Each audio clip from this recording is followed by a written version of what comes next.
Hello everyone, welcome to the collaborative learning session. Myself Sarvesh Mahesh Kulkarni and I have been guided by Dr. Bhushan Bhagat sir. So today we will be talking on the topic medically compromised patients, under which we will be discussing about the renal disorders and the liver disorders. So introduction. So basically, why is it necessary for a dentist to have knowledge pertaining to the medical conditions that the patient is suffering from? The medical conditions that the patient suffers from alters the course of the dental treatment provided. And having a proper knowledge of the patient's medical history helps us to define a proper treatment plan.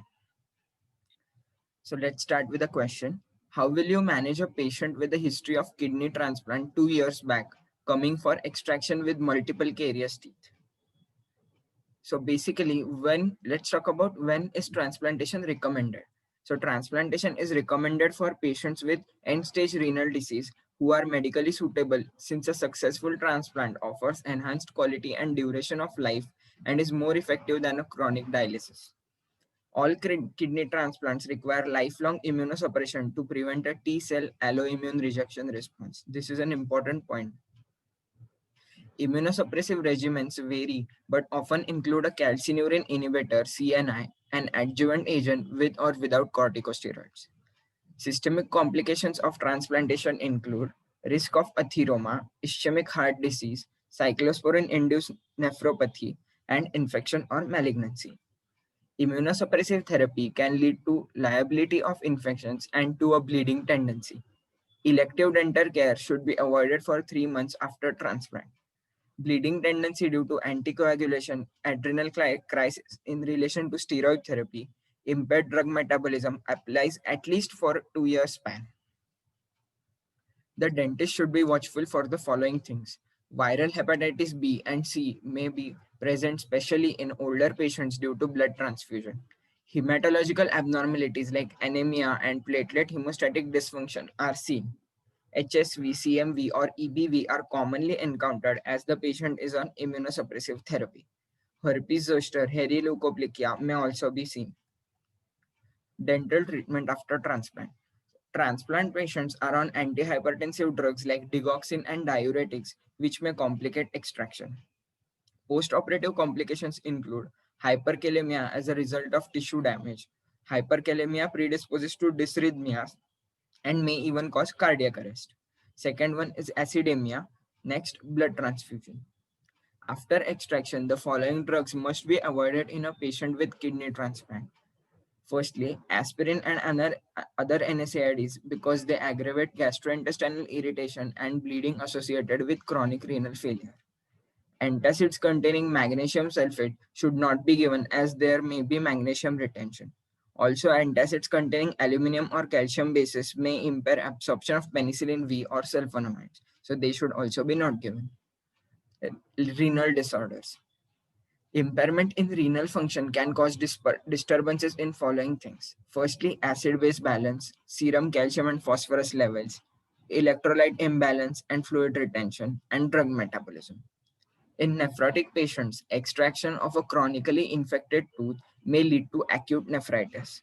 Patients of end-stage renal disease come under ASA 3 category, that is American Society of Anesthesiology 3 category, which suggests that the patient has a chronic systemic disease.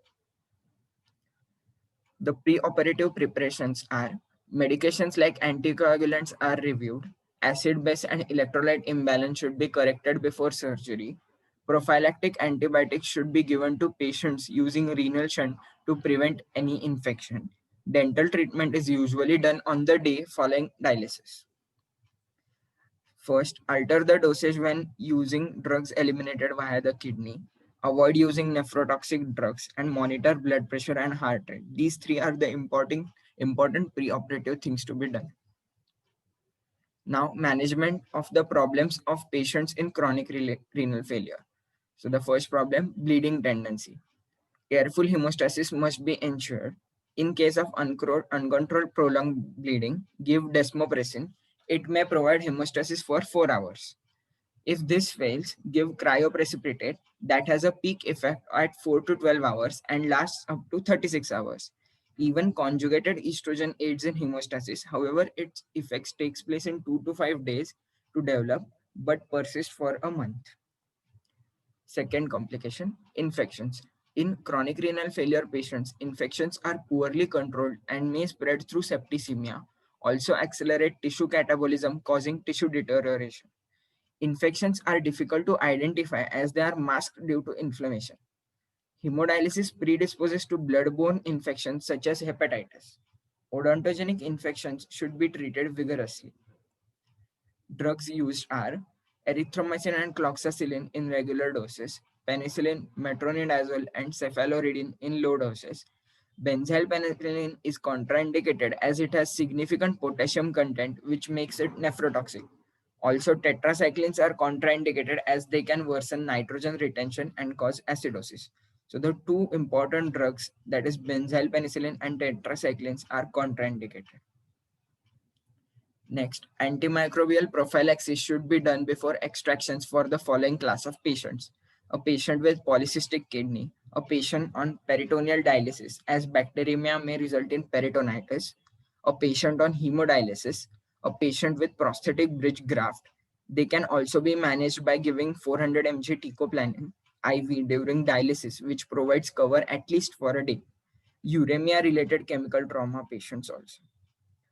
Next, renal transplant patients. So drug modification is done according to the patient's dialysis and degree of renal failure. Nephrotoxic drugs are contraindicated. Aspirin and other NSAIDs are contraindicated as they increase GI irritation and increase bleeding associated with CRF. Antihistamines or drugs with antimuscarinic side effects may cause dry mouth or urinary retention. Topical fluorides can safely be given for caries prophylaxis. However, systemic fluorides are to be avoided. Antacids containing magnesium, salts, calcium, or aluminum are to be avoided. We have seen this prior. Antihypertensive digoxin and diuretics may complicate the management. Postoperative complications include hyperkalemia. Then hyperkalemia predisposes to dysrhythmia and may cause cardiac arrest. Postoperative dialysis is deferred heparinization is required. Next complication, local anesthesia. Local anesthesia is safe to use unless there is severe bleeding seen. Next, conscious sedation. For IV sedation, veins at or above elbow level should be used because of the risk of consequent fistula infection or thrombophlebitis. Midazolam is usually preferred over diazepam. Now let's talk about liver diseases, in which the main is hepatitis B. Exposed healthcare workers are at a risk for main types of viral hepatitis like hepatitis B. The chance of transmitting hepatitis B virus is about 30% per encounter. HBV is a highly infectious agent capable of being transmitted sexually, perinatally, and parenterally. Transmission usually occurs via blood and blood products in volumes less than 0.001 ml, that is very low. Risk groups include parenteral drug abusers, healthcare workers who have frequent exposure to blood, infants born to infected mothers. Immunization against hepatitis B is acquired via recombinant and yeast-derived vaccinations, which are very effective. Poor responders to these vaccines are patients on hemodialysis, immunosuppressed patients, obese patients, elderly patients, smokers, and HIV-related disease. So the main point to note here is that all healthcare workers should be immunized against hepatitis B. Now let's talk about universal precautions that are to be taken. All personnel in the dental office should be vaccinated against hepatitis B virus. Hands must be washed carefully with antiseptic solution every time gloves are removed to remove buildup of bacteria beneath the gloves. Gloves should be changed for each patient when they are damaged, torn, and in procedures exceeding more than an hour. Gloves should be covered with an overglove if it is necessary to temporarily leave the field of operation. Cross-contamination can be prevented by avoiding touching items not on the field of operation like eyewear, glove, and mask. Therefore, it is good that we wear the eyewear and the mask before wearing the gloves. Mask with minimum 95% filtration efficiency for particles 3 to 5 mm should be used and changed for each patient. A protective eyewear with shields on the side should be used. Chin-length face shields provide better protection. A proper clinical attire should be worn with no exposed skin and street clothing. This attire should be only worn during the clinical treatment and laundered after the treatment is complete. All the instruments should be properly cleaned and sterilized after every use. In the operating room, extraneous items should be removed because bacterial aerosol and splatter may settle on these items. The bulk storage container should be substituted with unit storage packs. Restorative material should not be kept in cardboard boxes. They should be brought from central supply area and handled with fresh gloves. Single-use disposable burrs should be used, or the burrs used for treatment should be sterilized in a small burr box. When recapping needle, one-handed scoop technique should be used where the point of the needle is put inside the cap. Then the syringe is raised in the vertical position and the cap is allowed to settle down over the needle. These universal precautions should be used for HIV, tuberculosis as well. Now let's talk about the correct hand washing technique, which is very important to know. Firstly, wet hands with water, then apply enough soap, rub hands palm to palm, then crisscross, then palm to palm with fingers interlaced, then back of the fingers opposing palms with fingers interlocked. Then we should rub both the thumbs. Then rotational rubbing backwards and forwards with clasped fingers of right hand in left palm and vice versa. Then rinse hands with water. Dry thoroughly using a single-use towel. Use the towel to turn off the faucet, and finally your hands are safe. Waste control. Needle and other sharp instruments should be disposed in a hard-walled, puncture-proof container. Other infectious wastes like gauze, cotton rolls, towels should be sterilized and accordingly discarded. This is the segregation of solid biomedical waste.